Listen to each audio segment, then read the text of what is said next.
bóng Billy Bella thật shoot mà Bella thật shoot thôi mày Bella thật một shoot thôi mày cắt sợi xoay hết rồi bán đấy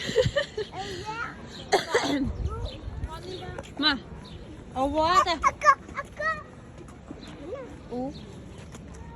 rồi tới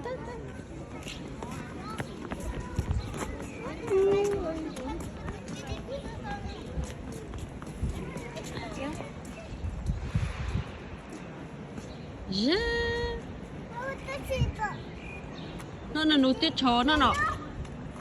bên lại nhá lần đấy chó nè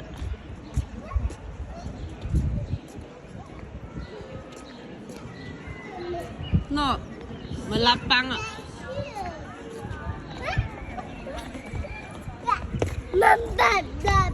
sụp mua lại là bên lì ở căn đây bên lì phong ấy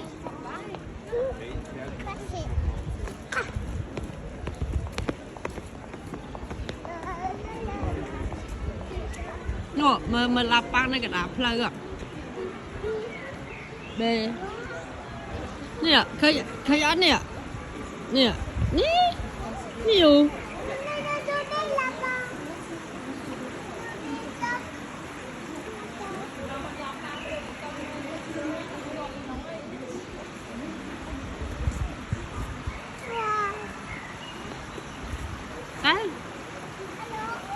hello